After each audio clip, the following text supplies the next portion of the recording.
The soft hum of air conditioners filled the banking hall that morning. Customers stood in line, scrolling through their phones, whispering impatiently. It was just another busy Lagos morning until the glass doors slid open and an old woman stepped inside. She looked out of place immediately. Her once blue lace gown was stained with dried mud. Her slippers were uneven, the soles almost worn off. Her grey hair was scattered like she hadn't combed it in days, and her small, faded handbag dangled from her trembling hand. Every head turned. Sandra, the customer service officer nearest to the entrance, narrowed her eyes. "Who let this woman in here?" she whispered, leaning toward her colleague Juliet. Juliet giggled. "Maybe she's lost, or she came to beg." The old woman, Madame Olivia, stood quietly, glancing around with eyes that carried both gentleness and wisdom. Her voice trembled as she spoke. "Good morning, my daughters. Please, I came to make a transaction." The laughter from behind the counter was instant. Sandra covered her mouth. Juliet folded her arms. Adana, another teller, rolled her eyes and muttered, "Transaction? In this state? Madam, a beg? This is a bank, not a charity." But Madame Olivia didn't argue. She simply moved closer to the counter, her voice steady this time. "I said I came to make a transaction. Please, attend to me." Sandra leaned forward, her tone mocking. "Mama, even if you want to make a transaction, where's your account number? Or you want to deposit sand?" Laughter erupted again, echoing across the hall. Other customers began murmuring, some shaking their heads, some smirking. A security guard, tall and muscular, stepped forward cautiously. "Madam, please, you can't stand here disturbing customers. Let's go outside, I beg." "I'm not disturbing anyone," Madame Olivia said softly. "I'm just asking to be attended to like every other person." Juliet scoffed. "Please, remove her, before she brings bad luck here. Just look at her. Even her bag is older than this building." The guard hesitated. "Madam, please, I said leave me." Madame Olivia snapped suddenly, her voice carrying authority that made the guard freeze. For a brief moment, the hall fell silent. Her tone was commanding, different, it carried weight. But then Sandra laughed again. "NN, so she can shout too. I beg, carry her out." The guard obeyed.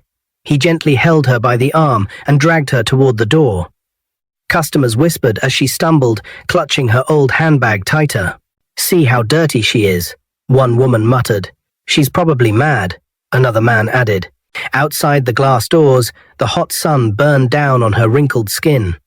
She looked through the transparent wall at the same people laughing, and something inside her broke. Not out of shame, but disappointment. She had seen greed, pride, and disrespect before, but never from her own staff, because inside that old muddy gown was no ordinary woman. She was Madame Olivia Benson, founder and chief executive officer of Golden Trust Microfinance Bank, the very institution whose staff had just humiliated her. She slowly opened her bag and brought out something that didn't match her appearance at all. A brand new iPhone 15 Pro Max. Its silver body gleamed under the Sunday. She tapped the screen calmly and dialed a number. "Jerry Anderson," she said, her tone cold. "Come to your branch now." On the other end, Jerry, the branch manager, immediately recognized the voice. He jumped from his chair. "Madame Olivia? Ma, where are you?" "Outside your branch," she said and hung up. 10 minutes later, a sleek black SUV screeched to a stop in front of the bank. Jerry ran out, sweat dripping from his forehead. As he rushed in, his staff stood straighter, pretending to work. Sandra whispered to Juliet, "Why is the manager panicking like this? I heard him say something about Madame Olivia." Juliet replied nervously, "Maybe she's coming today." Jerry's voice thundered as he entered. "Where is Madame Olivia Benson? Has she been here already?" Sandra blinked. "No, sir. We haven't seen her." Juliet nodded quickly. "Yes, sir. No one like that has entered today." "Are you sure?" Jerry's tone was sharp. "Yes, sir," they chorused. Just then, the glass doors opened again, and in walked the same old woman they had mocked. Her head was held high, her steps calm and deliberate. Jerry froze, his jaw dropped. Madame Olivia?" Sandra's eyes widened. "Wait, what?" Juliet gasped. She's the CEO." The entire hall went dead silent. Every customer stopped moving. Jerry bowed deeply. I didn't recognize you were here earlier. I am deeply sorry. Don't apologize for them, Jerry, Madame Olivia interrupted. Her voice was calm but heavy. Apologize for yourself, too, for not training your staff better. It will. Sandra trembled, her legs weak. Juliet's lips shook. Adana's eyes filled with tears. I stood in your bank for 15 minutes, Madame Olivia continued, and not one person treated me like a human being. Instead, you mocked me, laughed at me, and threw me out. Tell me, is this how you handle the people who trust us with their lives and savings? No one could speak. Madame Olivia turned slowly to the security guard. And you, next time, before you lay a hand on an elderly woman, ask yourself if you're protecting the bank or humiliating it. The guard swallowed hard, his head bowed. She then faced the staff. Sandra, Juliet, Adana, hand over your ID cards. You're hereby dismissed, effective immediately. Sandra dropped to her knees, crying, Please, Ma, it was a mistake. We didn't know. That's the point, Madame Olivia said quietly. You didn't know. And yet you judged me. Tears streamed down Juliet's cheeks as she whispered, Please forgive us, Ma. We've learned our lesson. But Madame Olivia only turned and walked toward the exit. The same people who mocked her earlier now watched with fear and shame. As she stepped into her SUV, she glanced back at the glass doors of her bank, her empire, and sighed deeply. It wasn't anger that filled her heart, it was disappointment. Inside, Sandra sat on the floor sobbing. Juliet buried her face in her palms. Adana leaned against the counter, whispering, We just threw away our future. Outside, the billionaire CEO stared out the car window as it drove away, her eyes distant. The world saw her as strong and untouchable, but right now, she felt something heavy in her chest. She knew she had done the right thing, yet she couldn't stop wondering if there had been another way, another chance, another lesson. And that thought would soon change everything. It had been 3 weeks since the incident at the bank, but the memory of that morning still haunted Madame Olivia like a shadow. She sat by the wide glass window of her mansion in Ikoyi, overlooking the city skyline. The golden sunset reflected off the calm waters below, painting the sky in soft orange hues. But her mind wasn't on the beauty outside, it was on the faces of those 3 young women she had dismissed. Sandra, Juliet, Adana. She could still see the shock on their faces when they realized who she was. She remembered Sandra's tears, Juliet's trembling hands, and Adana's silent shame. Jerry, the branch manager, had since replaced them with new staff, efficient, polite, and well-trained. The bank's operations were smoother than ever, but Madame Olivia's heart wasn't. Something about the incident didn't sit right with her. She sipped her tea slowly, her thoughts heavy. Maybe, she murmured to herself, I was too harsh. A soft knock interrupted her thoughts. Her butler, Mr. Kohler, stepped in, holding a small pile of envelopes. Madam, more letters came for you today, he said. From who? He glanced down. Same as yesterday, and the day before. From those girls, Sandra, Juliet, and Adana. Madame Olivia's hand froze mid-air. Again? Yes, Ma. They've sent letters every day since last week. Leave them on the table, she said quietly. When he left, she stared at the pile of letters.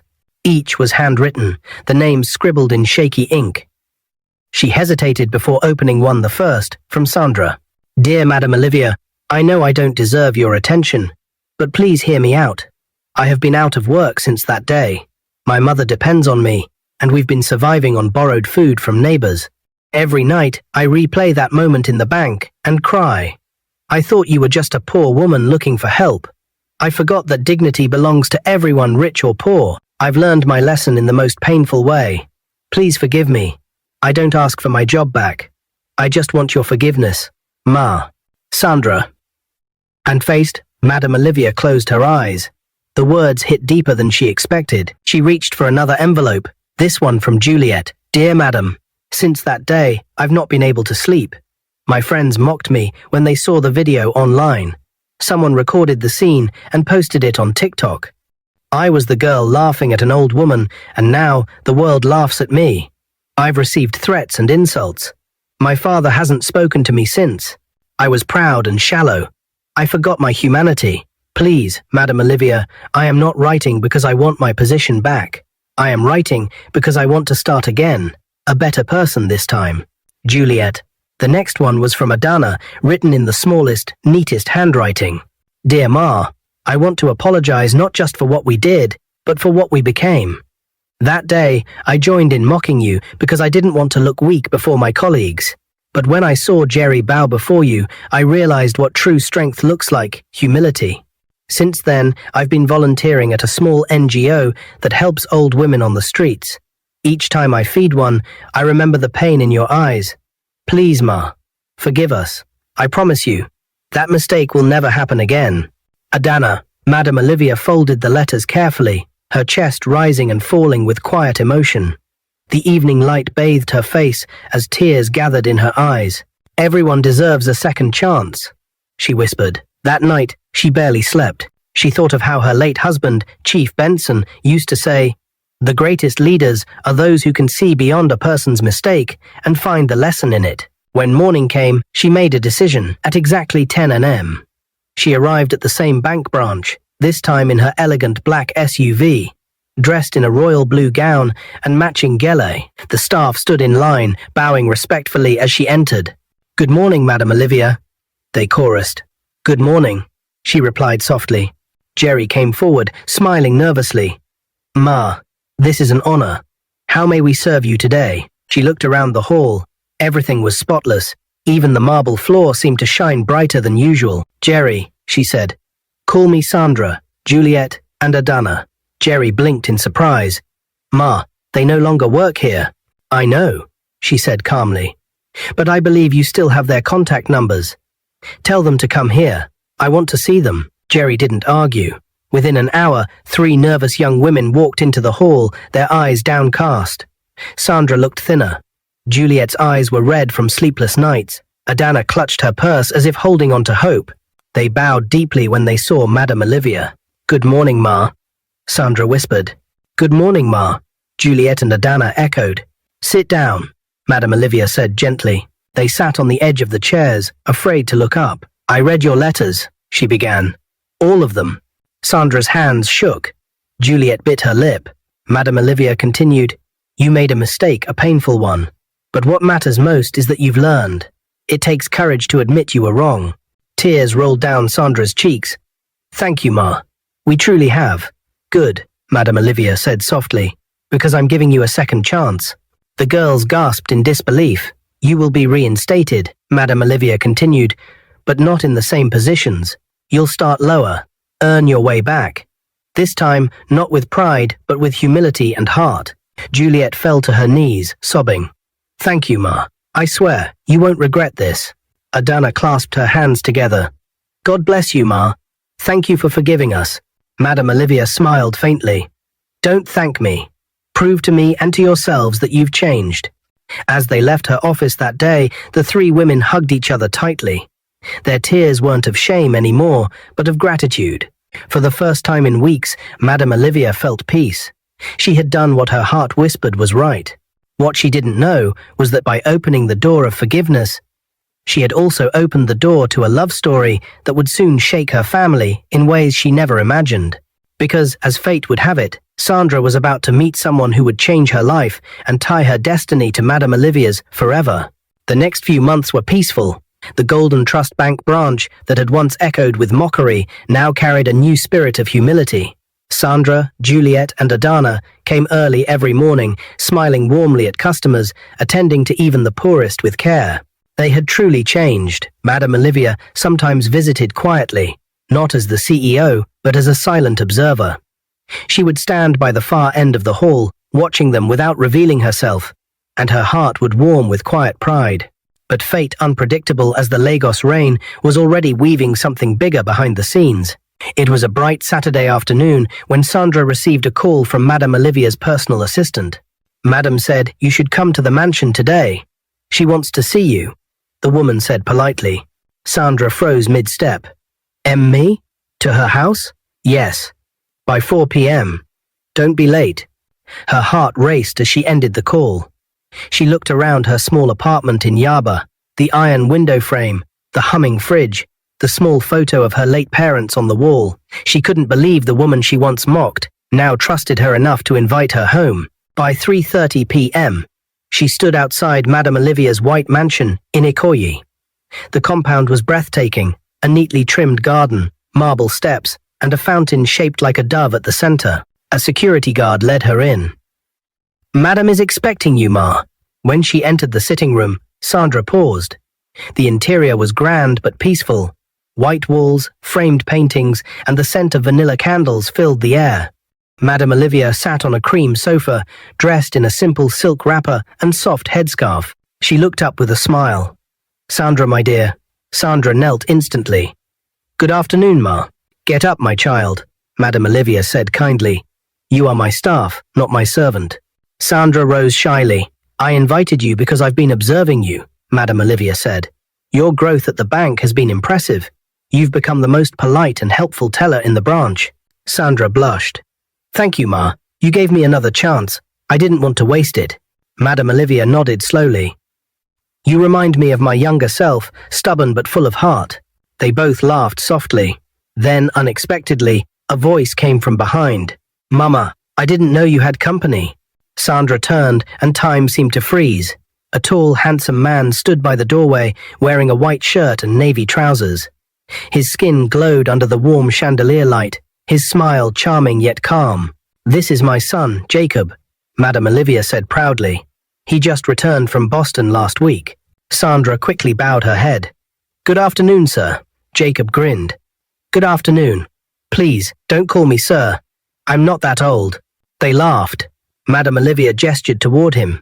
"Jacob, meet Sandra, one of my most hard-working staff at the bank." Sandra's cheeks flushed slightly. "Thank you, Ma." Jacob's eyes lingered on her for a moment longer than usual. "It's nice to meet you, Sandra. I've heard about you. Mama talks a lot about the 3 girls she forgave." Sandra's smile dimmed. "I still can't forgive myself for what I did that day." Jacob's tone softened. "But she did, and that's all that matters now." "Is there?" Madame Olivia, watching the subtle spark between them, smiled knowingly, but said nothing. The weeks that followed brought Sandra and Jacob into each other's paths more often. Whenever Madame Olivia needed help with sorting bank reports or reviewing customer service feedback, she would ask Sandra to bring them to her mansion. And every time Sandra came, Jacob was around, sometimes reading in the garden, sometimes fixing something around the house. They started talking. At first, it was casual about work, the weather, or Lagos traffic. But soon, their conversations grew deeper. They shared laughter, dreams, fears. Sandra told him about her late mother and how she struggled to survive after losing her job. Jacob told her about his lonely years abroad, how even money couldn't fill the emptiness of being far from home. One evening, as the rain drummed softly on the windows, they sat in the garden's gazebo. Jacob leaned forward, his voice gentle. "Sandra, I don't know how to say this, but you've brought light into this house." Sandra's eyes widened. "Me? Yes," he said. "Since you came, Mama laughs more. She's happier. And I feel something I haven't felt in years." Sandra's heart pounded. "Jacob, I don't know what to say." "Don't say anything," he whispered. "Just let it be." They sat in silence for a while, the sound of rain washing over them, their hearts quietly connecting. A few days later, Madame Olivia called Sandra into her office. "My dear," she began, "I see the way you and my son look at each other. Don't be afraid, I'm not angry." Sandra's face turned red. "Ma, I swear, we didn't plan anything. I respect you too much." "I know," Madame Olivia interrupted gently. "And that's why I trust you. Love is strange. It comes when you least expect it. If Jacob has chosen you, then I'm happy." Sandra blinked in disbelief. You? You approve?" Madame Olivia smiled. "Of course. I've seen your heart. You made mistakes, yes, but you've changed, and that's what matters most." Tears filled Sandra's eyes as she knelt. "Thank you, Ma. I will never forget this." Madame Olivia touched her shoulder. "Stand up, my daughter. You've already proven yourself." A few months later, Sandra and Jacob's love blossomed beautifully. They attended church together, went on family dinners, and soon their engagement became public. The news spread quickly across the bank. "Can you believe it?" Juliet whispered to Adana one morning. "Sandra is marrying Madame Olivia's son." Adana smiled. "God works in mysterious ways, from disgrace to grace." But as wedding preparations began, Sandra couldn't stop thinking about how far she had come from the homeless old woman she mocked to becoming her future mother-in-law. Life had truly turned full circle, and though she was filled with gratitude, Sandra couldn't shake one silent fear. Would the world ever let her forget who she used to be? The morning sun poured through the cathedral's tall stained glass windows, painting the white aisle with rays of red, gold, and blue. The choir's voices filled the air with soft hymns as guests in shimmering attires filled the seats, whispering in excitement. The day had finally come, the wedding of Sandra Okafor and Jacob Benson, the only son of Madame Olivia Benson, billionaire CEO of Golden Trust Bank. It was the kind of event Lagos would talk about for months. The parking lot sparkled with luxury cars, Bentleys, Range Rovers, and sleek Lexus sedans. Inside, reporters from top media outlets waited eagerly for a glimpse of the couple. But behind the glitz, there was something deeper, almost sacred, the story of forgiveness, redemption, and love that had led to this moment. Sandra stood before the mirror in her dressing room, her heart pounding. Her wedding gown, a soft ivory lace, shimmered under the warm light. Her friends Juliet and Adana fussed over her veil, whispering encouragement. "You look like a queen," Juliet said with a grin. Sandra smiled faintly. "I still can't believe all this is real." "It is," Adana said, "and you deserve it. Don't ever forget that." Just then, a gentle knock came on the door. The door opened slowly, and in walked Madame Olivia. She looked regal in her silver lace gown and coral beads, her grey hair neatly styled under her matching head tie. But her eyes were soft, warm, motherly. When Sandra saw her, tears welled in her eyes. She quickly knelt. "Mama," her voice cracked. "I still don't know how to thank you for all this, for forgiving me, for letting me be a part of your family." Madame Olivia placed a trembling hand on her shoulder. "My daughter, you've already thanked me by becoming the woman you are today." Sandra looked up, her eyes shining. Madame Olivia smiled through tears. "From the day I saw you kneeling on that banking hall floor, crying for forgiveness, I knew God wasn't done with you. He was rewriting your story." And Asokama, she helped Sandra up, adjusted her veil, and whispered, "Today, I'm walking you down the aisle. You lost your parents, but today, I'll be both your mother and your father." Sandra burst into quiet sobs and hugged her tightly. "Thank you, Mama. Thank you for seeing me when no one else did." Moments later, the grand doors of the church swung open. The organ thundered. Everyone rose to their feet. Madame Olivia held Sandra's hand as they walked down the aisle together, step by step. Flashlights flickered, phones recorded. Some guests whispered, "That's her, the same girl who once mocked her." But Madame Olivia held her head high. She didn't care about the whispers. To her, this was more than a wedding. It was redemption made visible. Jacob stood at the altar in a crisp white tuxedo, his smile wide, his eyes glistening. When he saw Sandra, his breath caught. To him, she wasn't just the girl he fell in love with. She was the proof that grace could change a person completely. When they reached the altar, Madame Olivia placed Sandra's hand in Jacob's. Her voice trembled. "Jacob," she said, "take care of her. She's not perfect, but she has a good heart. And Sandra, take care of my son. Love him truly, not for what he has, but for who he is." "I promise, Mama," Sandra whispered, tears streaming down her face. The ceremony went on beautifully. Vows were exchanged, rings slipped on trembling fingers, and when the priest finally declared them husband and wife, the crowd erupted in applause. Jacob kissed Sandra's forehead softly, as tears rolled down her cheeks. That evening, at the reception, laughter filled the massive hall. The decor was breathtaking: golden chandeliers, white roses, and soft instrumental music. Guests danced, clapped, and ate as cameras flashed endlessly. Madame Olivia watched them from her table, her heart swelling with pride. This was her family now rebuilt, restored, renewed. She raised her glass and said quietly to herself, "Grace has found its way home." But as the months passed after the wedding, a new silence began to creep into Sandra and Jacob's home. The kind of silence that follows expectation unmet. At first, it was subtle. Friends would ask casually, "So, when are you two having a baby?" Sandra would laugh softly and say, "Soon, by God's grace." But soon turned into someday, and someday turned into uneasy silence. 2 years passed. The once cheerful conversations became shorter. The medical visits became more frequent. Each negative test result came like a small heartbreak wrapped in paper. Sandra cried quietly at night sometimes, holding Jacob's hand. "Maybe it's my fault," she whispered one night. "Maybe God is punishing me for my past." Jacob squeezed her hand. "Don't ever say that again," he said gently. "You are not being punished. We'll be fine. We have each other, and that's enough." But inside, he too was hurting. They tried everything, prayers, doctors, herbal remedies, but nothing changed. Then, one rainy evening, as thunder rolled across the sky, Sandra sat in the living room, her eyes fixed on the empty cradle she had bought out of hope. The door creaked, and Madame Olivia walked in quietly, holding an umbrella. "Mama?" Sandra stood quickly, surprised. Madame Olivia smiled faintly. "I came to see my daughter. I know what you're going through." Sandra's eyes filled with tears. "Mama, I'm so sorry. I feel like I've failed you. You gave me everything, and I can't even give you a grandchild." Madame Olivia took her hands gently and said, "My daughter, don't ever measure your worth by what you don't have.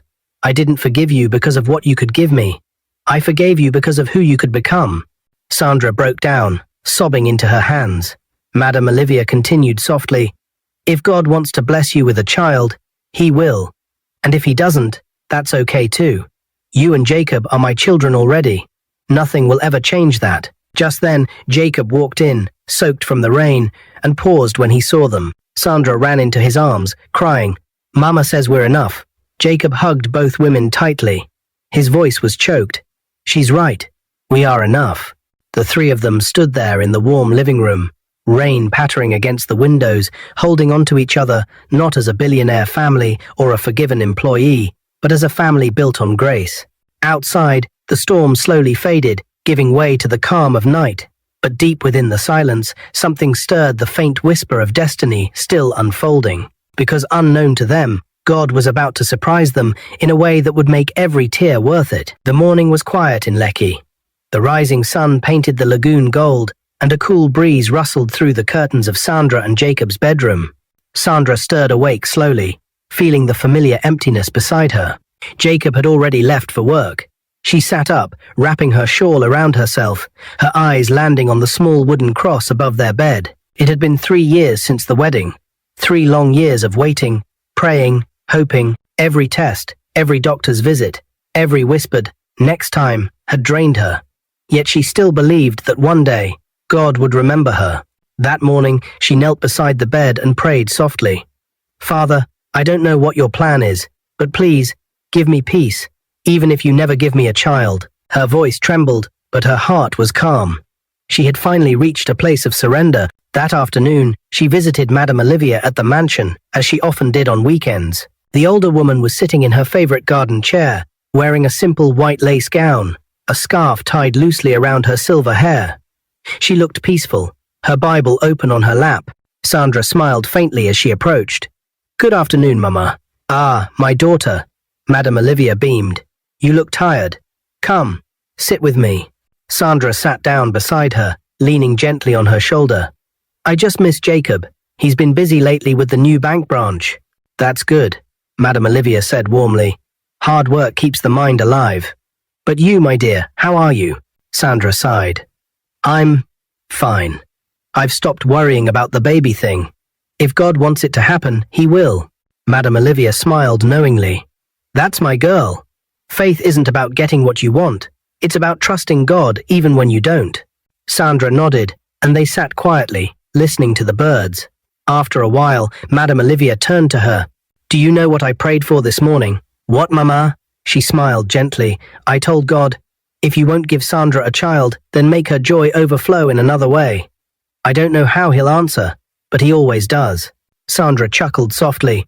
"You always know what to say." Madame Olivia reached for her hand. "That's what mothers do." A few weeks later, Jacob convinced Sandra to take a short trip with him to Obudu Cattle Ranch, a place of quiet hills and cool air. He wanted her to relax, away from the city and all its noise.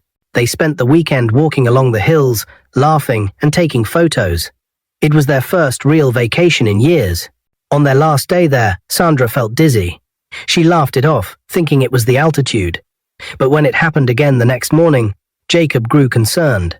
Let's check when we get back to Lagos, he said. Sandra agreed. Back in the city, she went to see their family doctor. It was supposed to be a quick visit, just routine tests. But when the nurse called her back in, the doctor's face was glowing.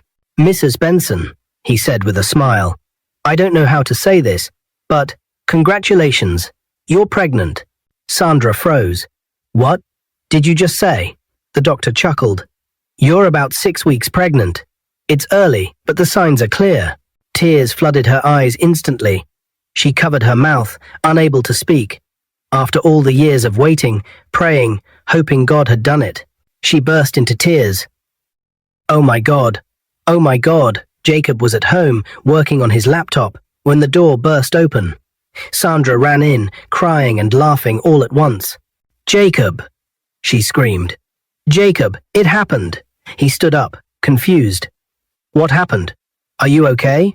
She threw the test result into his hands. Look! He stared, then looked up slowly. You're pregnant? Sandra nodded, sobbing uncontrollably. Jacob dropped the paper, wrapped his arms around her, and lifted her off the floor. Thank you, Jesus, he shouted, tears streaming down his face. They cried, laughed, and prayed right there on the living room floor. When they finally calmed down, Sandra whispered, We have to tell Mama. Jacob smiled through tears. She'll probably faint. When they arrived at the mansion that evening, Madame Olivia was sitting in the same garden chair, reading. Mama! Sandra called out, her voice shaking with joy. Madame Olivia looked up, smiling. Ah, my children, you're glowing today. What's the news? Sandra knelt before her, unable to hold back tears. Mama, God has done it. I'm pregnant. For a moment, silence hung in the air, and then Madame Olivia gasped, her Bible dropping from her hands. Jesus Christ of Nazareth, she cried, standing up in shock. Sandra nodded, sobbing. It's true, Mama. The doctor confirmed it.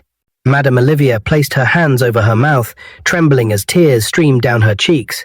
Oh God, after all these years, you still remembered us. She pulled Sandra into her arms and cried loudly, not from sorrow, but from overwhelming gratitude. My daughter, you see, God's time is not our time. He was never late. He was just waiting for the right season. Jacob joined them, wrapping his arms around both women. Thank you, Lord. Madame Olivia whispered through tears. You've turned my test into testimony. Months passed, and the house was filled with joy. Every day, Madame Olivia sang songs of thanksgiving. She accompanied Sandra to her checkups, cooked for her, and even redecorated one of the rooms as a nursery. Finally, one quiet night, as rain fell softly on the roof, Sandra went into labor. Hours later, the cries of a newborn filled the hospital room. The nurse smiled as she placed the baby in Sandra's arms. Congratulations, Mrs. Benson. It's a girl. Sandra looked down at the tiny face, tears streaming down her cheeks. Jacob stood beside her, speechless, holding her hand. When Madame Olivia entered, her heart nearly stopped at the sight, her daughter-in-law cradling her granddaughter. Sandra looked up at her and whispered, Mama, meet your granddaughter, Olivia Grace Benson. The older woman broke down completely, falling to her knees beside the bed. Thank you, Jesus, she cried. You brought grace to my home. She gently touched the baby's tiny fingers, whispering, You'll never know how long we waited for you. As weeks turned into months, their mansion echoed with laughter again. Sandra had found peace. Jacob found joy. Madame Olivia found legacy. Sometimes, when she sat in the garden, watching little Olivia Grace sleep in her arms, she would smile softly and whisper to herself, Is greater than once. They mocked me in my own bank. Once, they threw me out like I was nothing. But God lifted me high, not to prove a point, but to teach the world that forgiveness is stronger than pride, and kindness, no matter how small, always comes back home. The gentle evening wind would rustle the flowers as if heaven itself agreed. And somewhere deep inside her heart, Madame Olivia knew the story that began in humiliation had ended in a miracle. A story only God could have written. If you like this story, comment, share and subscribe to our channel for more interesting stories.